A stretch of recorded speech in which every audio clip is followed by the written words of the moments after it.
Hello all. Today we're going to learn about an American multinational manufacturer of plug-in hybrid electric vehicles, Fisker Automotive.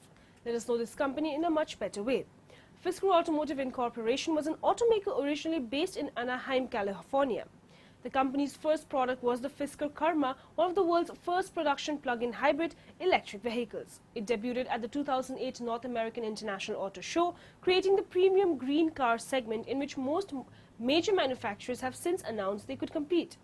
Production was suspended in November 2012 due to financial difficulties, with about 2,450 Karmas built since 2011.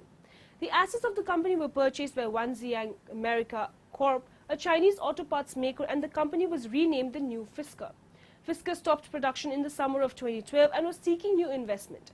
Matters were further complicated by the bankruptcy of its battery supplier A123 Systems, the costs involved regarding a recall and repairs to customer cars, as well as the resignation of the company's co-founder and CEO, Henrik Fisker.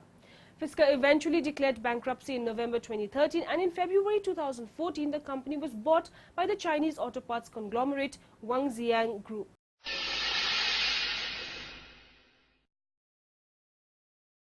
Henrik Fisker co-founded the company in 2007 with business partner Bernard Quiller, Fisker Coach Build and Quantum Technologies, after securing a relatively small investment from Gianfranco Pizzuti, an Italian businessman, and Palo Alto investors. Henrik Fisker is responsible for designing many premium cars such as the Aston Martin DB9 and V8 Vantage, Arteaga GT and BMW Z8. He also served as design director and sat on the board at Aston Martin.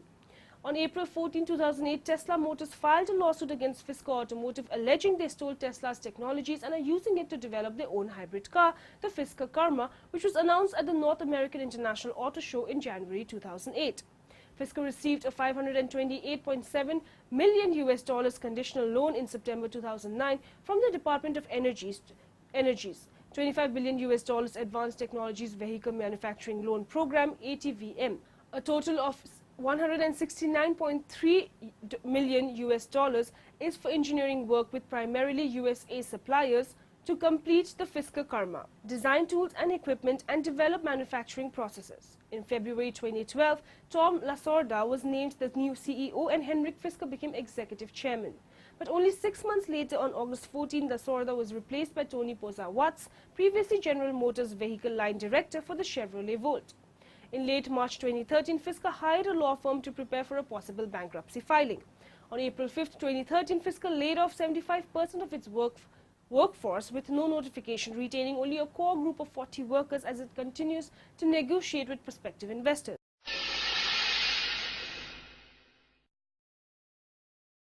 Henrik Fisker, who co-founded the company named after him, resigned in March 2013 after disagreements with the management, in particular disagreements over business strategy.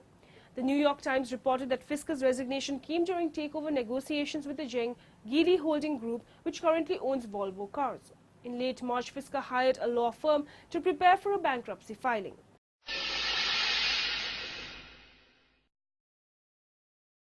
The Karma is a plug-in hybrid luxury sports sedan produced by Fisker Automotive and manufactured at Valmet Automotive in Finland.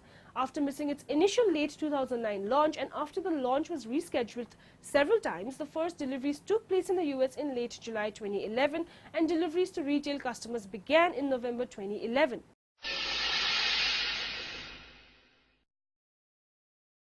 Fisker Surf plug-in hybrid concept car was unveiled at the 2011 Frankfurt Motor Show. The Surf would have an all-electric range of 50 mi 80 km and an additional 250 mi 400 km when the gasoline engine is engaged, acting as a generator to charge the battery pack.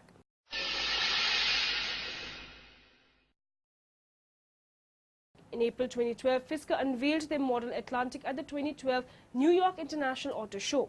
The Fisker Atlantic, originally called Project Nina, shares the range extender system from the larger Karma, but uses a 4-cylinder BMW-sourced gasoline engine, which acts as a generator to keep the batteries charged.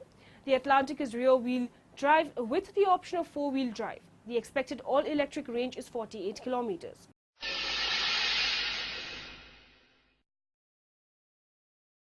By February 2012, Fisker had established 45 dealerships in the US and 3 in Canada. By March 2012, the company had built 2,000 vehicles with over 500 delivered to customers, and by the end of 2012, Fisker claimed 1,800 cars had been delivered. The company has partnered with 5 importers: GP Supercars, Merano, Italy; Nelman, Copenhagen, Denmark; the Emil Frey Group, Zurich, Switzerland; BD Automotive, Istanbul, Turkey; and Al Futtaim Group, Middle East and North Africa.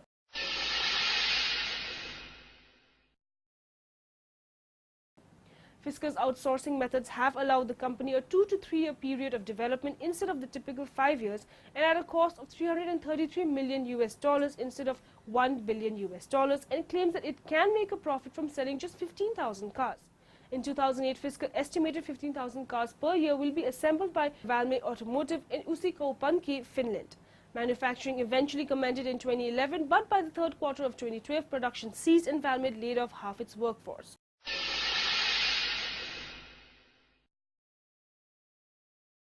Fisker Automotive's investors have included Leonardo DiCaprio, Palo Alto Investors, Kleiner Perkins Caulfield and Byers, Qatar Holdings LLC, A123 Systems and Ace Investments. In April 2012, Fisker announced it had received $392 million in a round of financing, which was in addition to $850 million in private investment it had received in previous rounds. In Fisker's bankruptcy case, these investments will be wiped out. So we got to know about the various aspects of Fisker Automotive. We went through the company's history to its sales growth and its manufacturing. Hope the information was useful and have a good day ahead.